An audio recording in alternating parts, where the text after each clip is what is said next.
Assalamualaikum warahmatullahi wabarakatuh. Sahabat sejuta kisah, bahagia rasanya bisa kembali hadir menjumpai Anda. Seperti biasa, kami akan menyuguhkan cerita-cerita misteri menarik.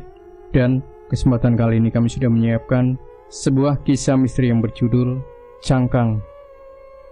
Hari menjelang pagi, aku terbangun saat mendengar suara ibu yang terbatuk-batuk.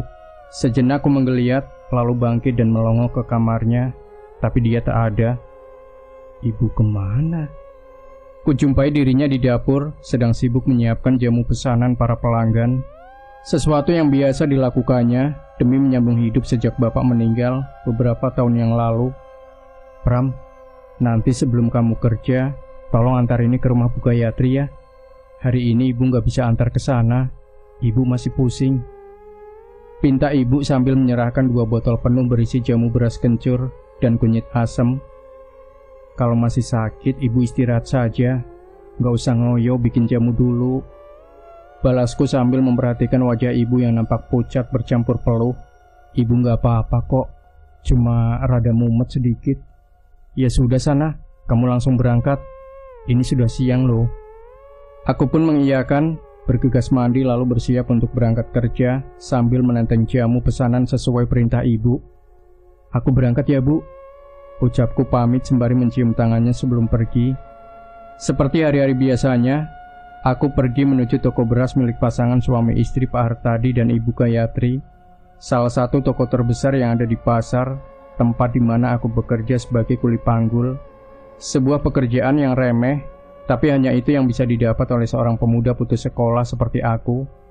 Sejak bapak meninggal, kehidupan kami yang makin sulit memaksa aku berhenti sekolah agar bisa membantu ibu menghasilkan uang untuk makan kami sehari-hari. Assalamualaikum. Belum ada jawaban, kutunggu sejenak di balik pagar besi sambil memandangi rumah besar bercat putih itu. Lalu muncul Mbok Sum, sang pembantu rumah tangga yang langsung membukakan pintu pagar. Ada apa, Pram? Kok tumben pagi-pagi sudah mampir kemari? Tanya wanita tua itu. Ini Mbok, saya mau antar jamu pesanan Ibu Gayatri. Balasku sambil menyerahkan botol jamu ke tangannya. Loh, kok kamu yang antar? Memangnya ibumu kemana? Ibu lagi kurang sehat, Mbok. Oh alah, ya sudah, makasih ya. Jawab Mbok Sum lalu menutup pintu pagar. Kok tumben rada telat, Pram? Tanya Pak Kusno, sang penjaga toko beras ketika aku baru saja tiba. Tadi mampir ke rumah Ibu Gayatri dulu, antar jamu. Ibuku sakit, jadi aku yang antar ke sana. Terus kamu ketemu sama Ibu Gayatri nggak? Atau Pak Hartadi barangkali? Tanya Pak Kusno lagi. Enggak tuh, Mbok Sum yang keluar. Memang kenapa? Aku kira kamu sempat ketemu. Soalnya selama ini jarang sekali ada orang yang bisa ketemu mereka. Lawang aku saja baru 2 kali bisa ketemu. Itu juga cuma sebentar. Misterius banget majikan kita itu. Jawab Pak Kusno. Malum saja Pak. Orang kaya itu biasanya tingkahnya sering aneh-aneh. Ya wes lah, gak usah kita ngurusi yang begituan. Perbincangan kami akhirnya terputus ketika seorang pembeli datang. Dan hari pun dimulai seperti biasanya. Sore itu sepulang dari toko, kulihat wajah ibu makin pucat, bibirnya kering, tubuhnya panas, batuknya kian nyaring. Ibu berobat ya? Pintaku pada ibu yang terbaring lemah di kamarnya sambil memegangi dada. Gak usah Pram, ibu gak apa-apa kok. Jawab ibu coba terlihat kuat.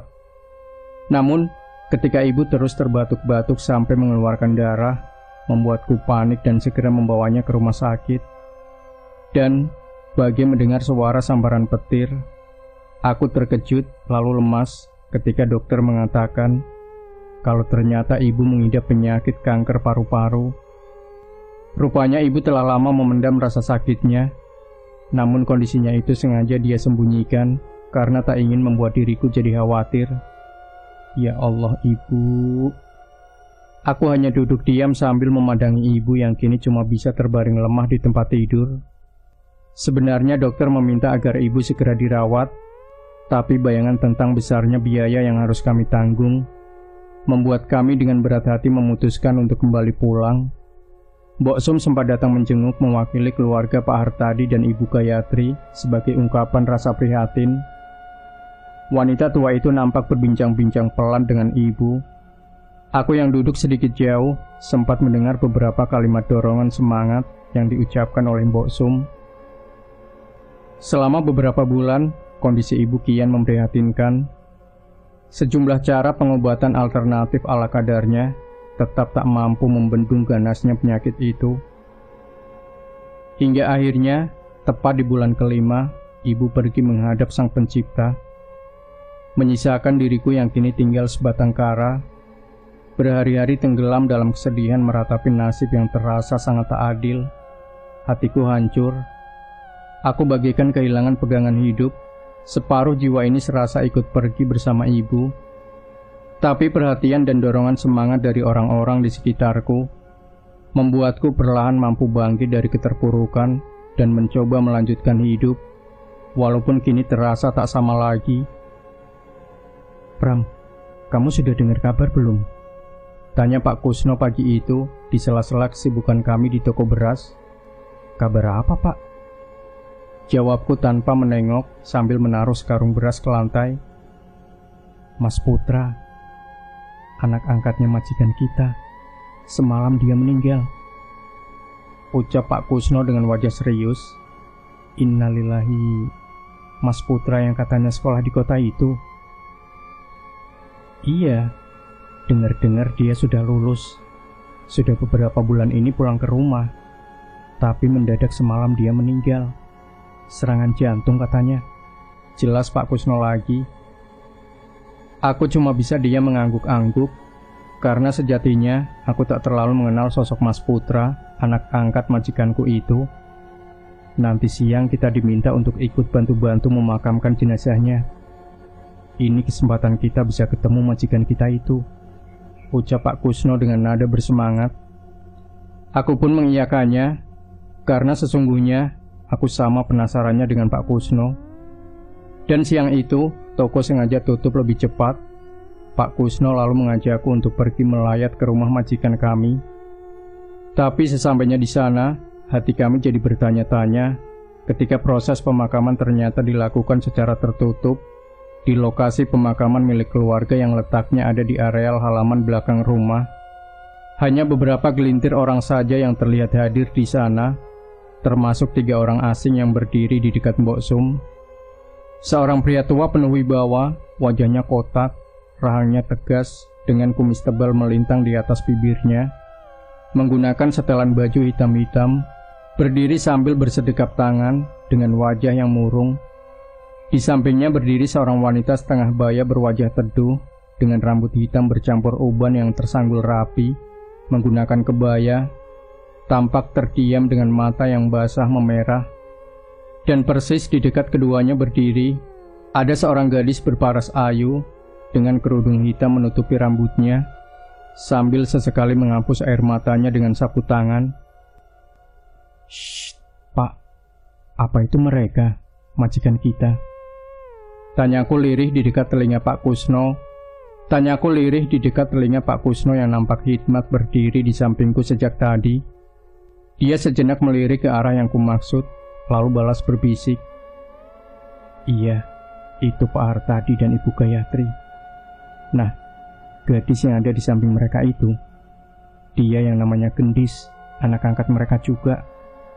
Namun aku yang tadinya sempat menatap tak berkedip ke arah mereka, spontan menunduk ketika mereka balas menatap, seolah menyadari kalau sedang kami perbincangkan. Tapi aneh, kemudian mata Pak Hartadi dan Ibu Gayatri seolah tak lepas memandangku yang kian menunduk dengan perasaan yang kini jadi tak nyaman. Sesaat kuberanikan diri untuk kembali melirik. Nampaknya keduanya kini berbisik-bisik sambil terus menatap ke arahku. Lalu terlihat mereka berbicara pelan dengan Mbok Sum yang juga langsung ikut menatapku dengan wajah serius sambil terus manggut-manggut. Setelah beberapa saat, proses pemakaman pun selesai. Satu persatu pelayat pun pamit pulang, termasuk aku dan Pak Kusno. Tapi belum sempat aku pergi, Mbok Sum mendekatiku lalu langsung mengajakku bicara. "Pram, Kamu jangan pulang dulu. Pak Hartadi dan Ibu Gayatri mau bicara sama kamu. Pinta Mbok Sum yang langsung membuatku gugup dengan batin menduga-duga. Aduh, jangan-jangan mereka marah tadi. Akhirnya aku diminta untuk menunggu di ruang tamu. Rasa gelisah bercampur takut mengisi benakku yang coba menyiapkan ucapan permintaan maaf bila ternyata dugaanku benar. Setelah beberapa lama menunggu, jantungku makin berdebar-debar ketika melihat Pak Hartadi dan Ibu Gayatri datang mendekat lalu duduk di hadapanku. Kamu yang namanya Pramono, anaknya Ibu Lastri? Tanya Pak Hartadi dengan suara berat sambil menatapku dalam-dalam. Iya Pak, jawabku singkat sambil menunduk. Kamu yang biasa bantu-bantu Pak Kusno di toko beras? Tanya pria itu lagi. Betul Pak, sautku pelan. Saya boleh tanya sesuatu sama kamu? Tanya apa Pak? Dia tak langsung membalas. Sejenak dia melempar pandangan ke arah istrinya yang langsung mengangguk pelan, seolah meyakinkan suaminya itu untuk lanjut bertanya. Apa benar kamu lahir Sabtu Pahing? Aku terkejut mendengar pertanyaannya yang tak kusangka-sangka. Untuk apa dia menanyakan hal itu? Lalu dari mana dia bisa tahu? Aku yang tadinya mengira bakal kena marah, malah jadi kebingungan sendiri. Iya, betul Pak. Saya lahir hari Sabtu Pahing. Pria itu nampak manggut-manggut.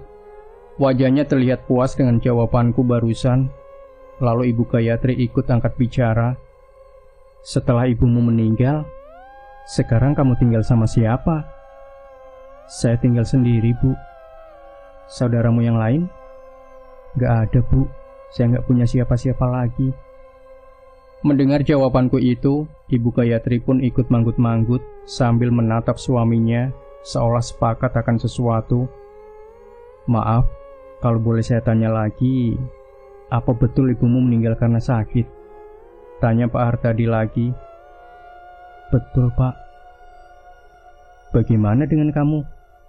Apa kamu punya penyakit juga?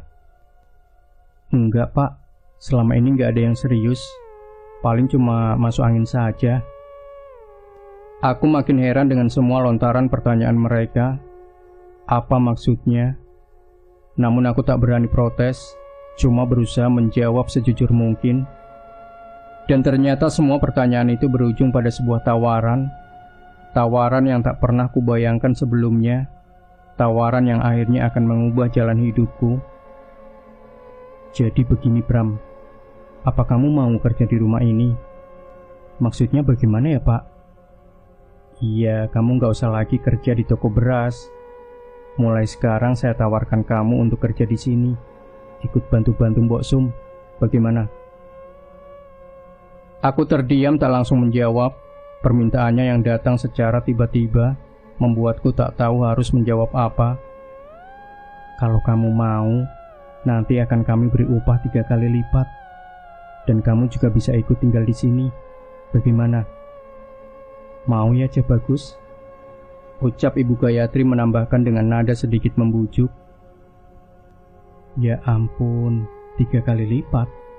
Apa aku tak salah dengar? Ini serius Pak? Tanyaku kepada Pak Hartadi, coba memastikan kembali tawaran menggiurkan itu. Iya, serius.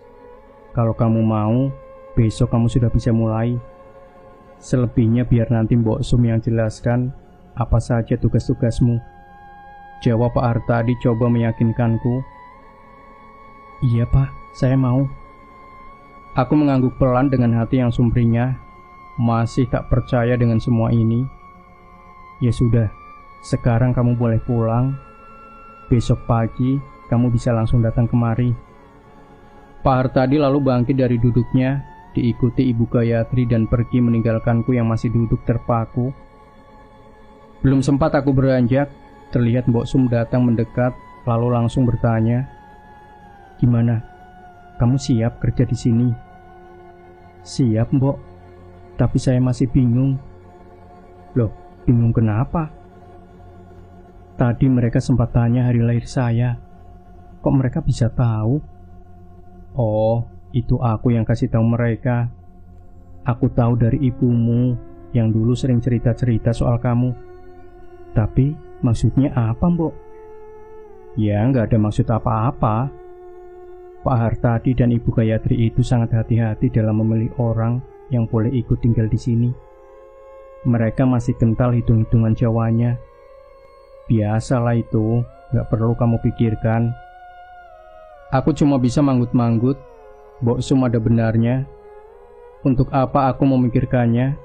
Yang penting sekarang aku punya kesempatan untuk mendapat pekerjaan dan penghasilan yang jauh lebih baik.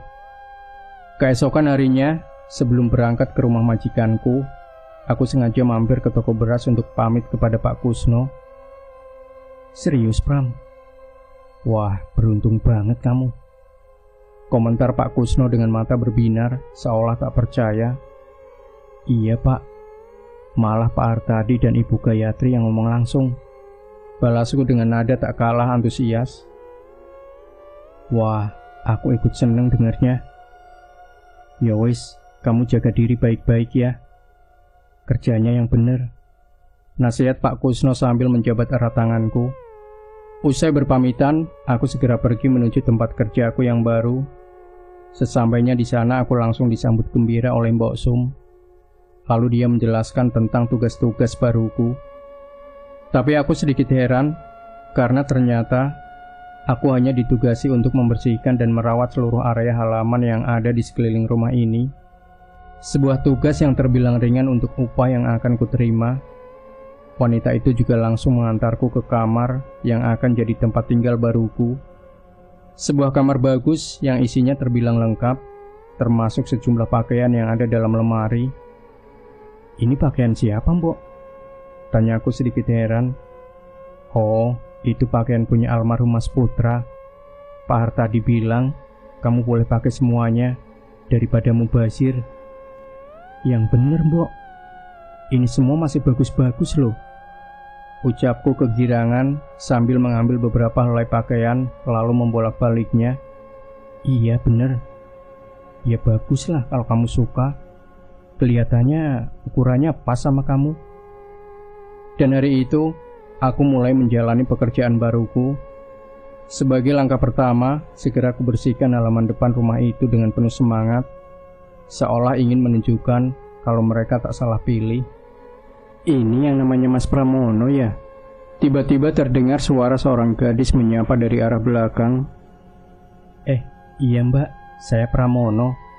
Ini Mbak Gendis ya? Ku jawab dengan sopan sambil mengusap-usap tangan ke baju, lalu menyodorkan jabatan tangan. Gak usah panggil Mbak, panggil Gendis saja. Mas Pramono biasa dipanggil apa? Kalau Pramono kok rasanya kepanjangan ya? Balas Gendis. Saya biasa dipanggil Pram, sahutku sambil tersenyum. Kurang seret, masa cuma Pram? Saya panggil Mas Mono saja ya. Gendis ikut tersenyum. Terserah Gendis saja, balasku kembali. Mas Mono nanti tinggal di sini juga kan? Tanya Gendis lagi. Iya, tapi rencananya baru besok saya pindah ke sini. Oh gitu. Mudah-mudahan Mas Mono betah ya di sini. Sudah dulu ya Mas. Saya mau bantu Mbok Sum beres-beres buat tahlilan nanti malam. Ucap Gendis lalu masuk ke dalam rumah. Setelah 40 hari, masa berkabung keluarga Pak Hartadi pun usai. Aku yang telah pindah ke rumah mereka, perlahan-lahan coba menyesuaikan diri. Tapi aku tak mau hanya mengurusi halaman rumah saja. Aku coba menawarkan diri ikut membantu Mbok Sum mengerjakan pekerjaan lain yang aku bisa. Itu lukisan siapa, Mbok? Tanyaku kepada Mbok Sum saat membantunya membersihkan ruang tamu. Oh, itu lukisan Raden Mas Joyo Diningrat dan istrinya, Gusti Ayu Probowati. Mereka itu orang tua angkatnya Pak Hartadi. Orang tua angkat? Tanyaku kembali sambil terheran-heran. Iya, dulu Raden Mas Joyo Diningrat dan istrinya nggak punya keturunan. Akhirnya mereka angkat Pak Hartadi jadi anak. Kalau Ibu Gayatri itu dulunya putri dari sahabatnya mendiang Raden Mas Joyo Diningrat. Tapi setelah kedua orang tua Ibu Gayatri wafat, Raden Mas Joyo Diningrat akhirnya menjodohkannya dengan Pak Hartadi. Jelas Mbok Sum panjang lebar. Wah, kok bisa kebetulan gitu ya Mbok? Kalau Pak Hartadi dan Ibu Gayatri juga tidak punya anak. Mbok Sum tak membalas, dia cuma tersenyum lalu kembali melanjutkan pekerjaannya. Tanpa terasa 2 bulan sudah aku bekerja dan tinggal di rumah ini.